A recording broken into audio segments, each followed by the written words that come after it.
Hello, hello, hello. You're tuning into another episode of TheWunderkindShow. Today's first topic, JK is back. Who didn't expect that one after seeing Keaton Mitchell? Made no mistake about it, I'm happy he's back. I'm extremely happy. We knew that this was coming. We even joked about it after seeing Keaton Mitchell play. I brought it up on there. A lot of other people did too, talking about after the performance that Keaton had put on, that it would tighten some of that, we got a guy in the wings waiting to get some reps, and it would take away some of the leverage that JK had.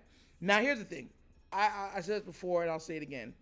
I like J.K. Dobbins. I want him to get paid. Some guys don't feel like that. They're like, oh, we can just use him now because there's Keaton Mitchell. No, I think he should be paid. I always side with the player on being paid.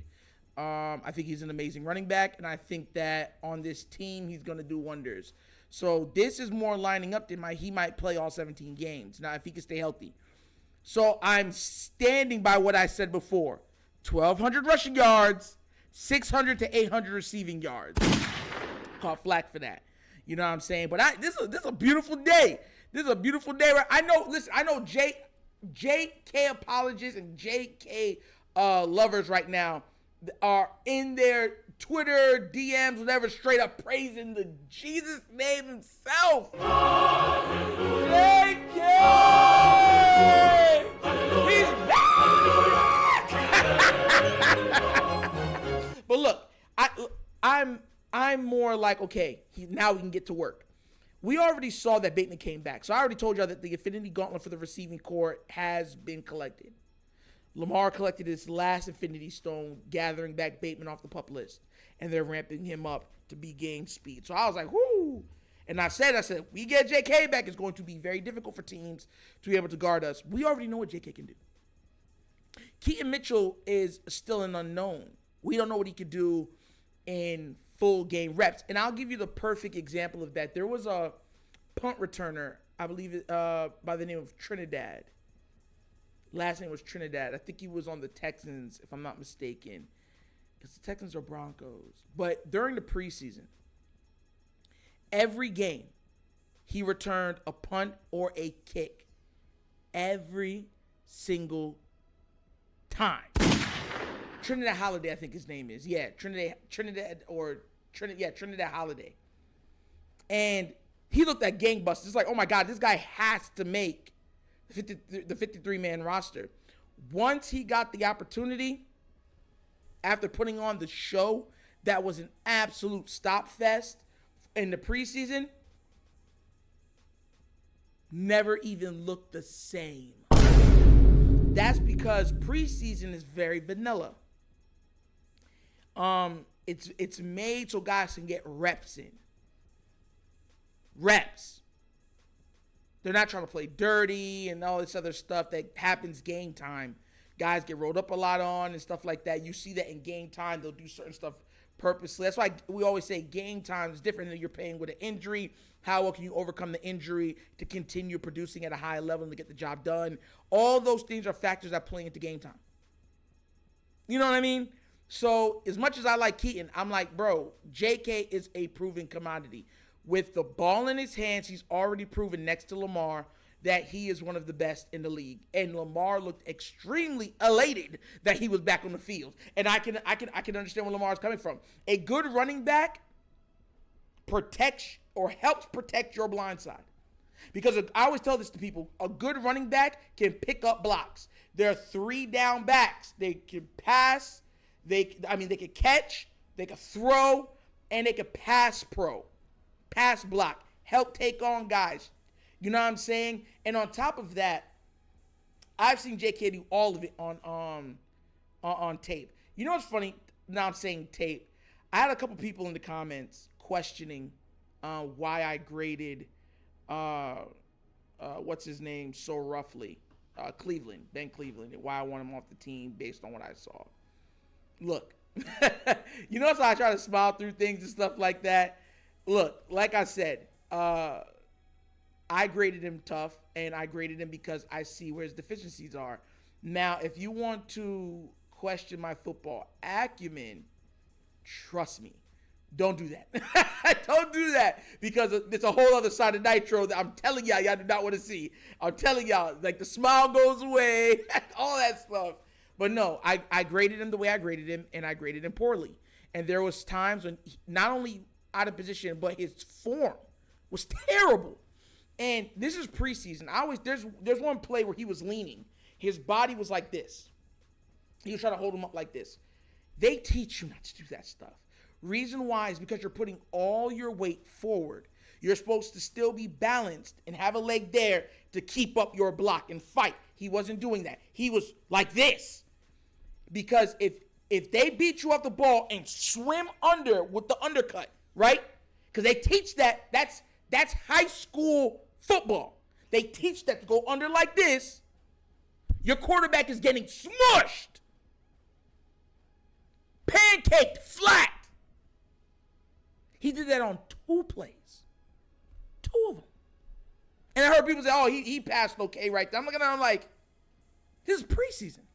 That's not going to hold up in a game. That's bad form. That's horrible form. That's like saying, or you're seeing a quarterback do a horrible throw, but because it was completed, you're like, oh, it was a good throw. No, it was a very, very bad throw. It was just completed. And it's not going to be completed in a live action game. But whatever, I'm not going to digress into that. I just wanted to make sure y'all understand some of the stuff where I'm coming from. Because, sometimes, you laugh and you smile and people take, what I'm saying, your stuff that you don't understand football or know it. And, they don't understand or know my background. And I don't make it known. So I just leave that there. But whatever. But back to the JK situation. JK, this is the time where JK could put the best tape he could possibly he could put together. This is a tryout.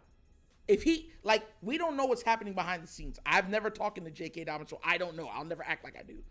But this is a time where it's a tryout.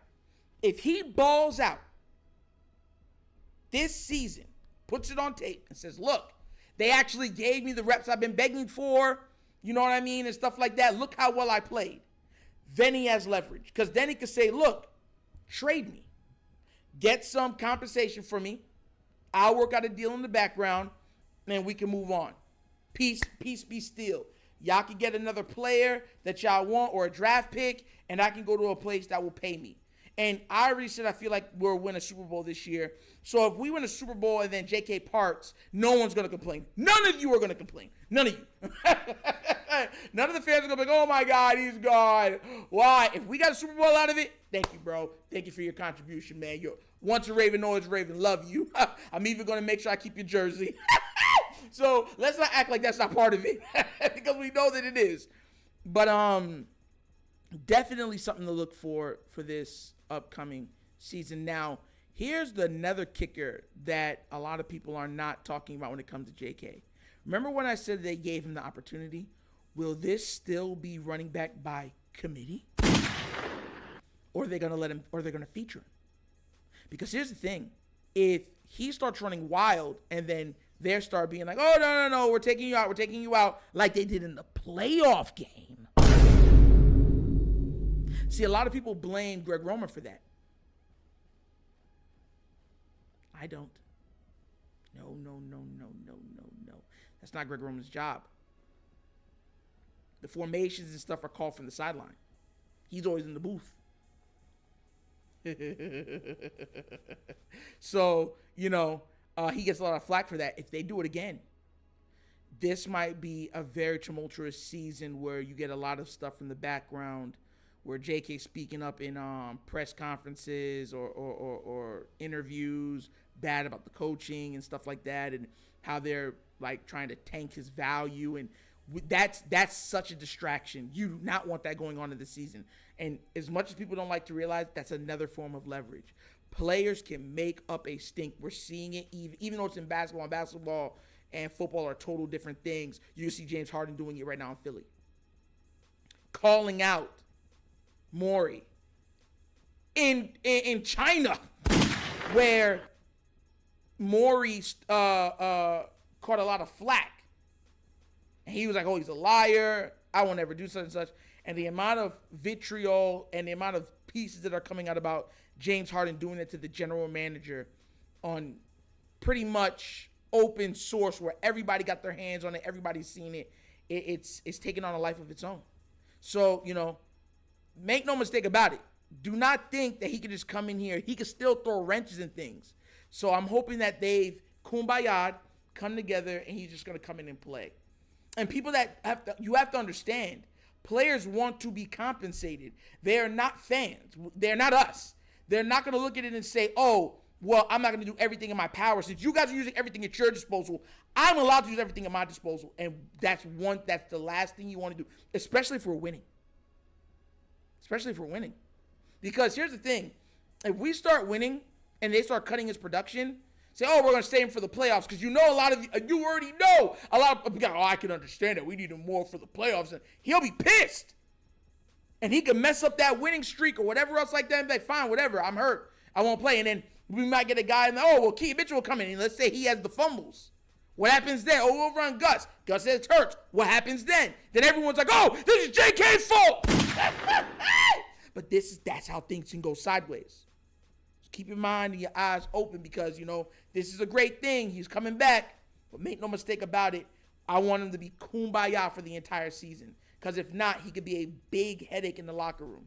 But once again, you saw that the players were happy to have him back out there. That's their brother.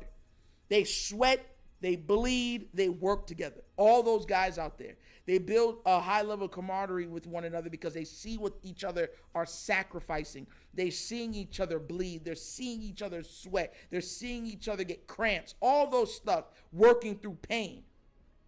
So there's a certain level of respect that they're all going to have for one another. So the players are going to be happy if he gets signed and can stay with Baltimore because that's their brother. Make no mistake about it, that's their brother. So, hopefully he gets it done and we get the best of JK and we can just move off of this. And this is nothing but something in the past. Just like how some Raven fans act like and treat the stuff with Lamar as something of the past. They act like they didn't say what they said. It's all in what's Rafiki from Lion King?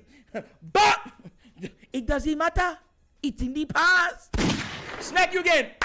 It doesn't matter. It's in the past. Lion King. I don't care what no one says. Top 3 Disney movie of all time. Of all time. You heard it here first. But that's another episode of The Wunderkind Show. Thank you for watching. And now we get down. We have fun and we laugh. But everything we talk about rooted in what? Facts and truth. Please do remember, like, subscribe, hit the notification bell, leave a comment. I like the comments. Just be respectful when you're doing so, please, and we have no problems. And if you would like to get more content and support the channel, take a look at The Wunderkind Show's Patreon. Yes, the Patreon is up. 3 tiers. Check it out. We already have 12 people subscribed. Amazing. Let's get more stuff. There's going to be videos and stuff during the week specifically for Patreon subscribers, and there's going to be fantasy football, including access to the Discord. So make sure you take a look at that too, okay? And if you'd like to donate to the channel, just plain donate. Bottom of the screen, QR code. QR code's to a Cash App. Cash App located in the description of every video that we do, and the name of it is $, The Wunderkind Show. Easy. But once again, this is The Wunderkind Show. Your host, Nitro, signing off. And as always, you guys know my slogan. Peace. And I am out of here. Yerp.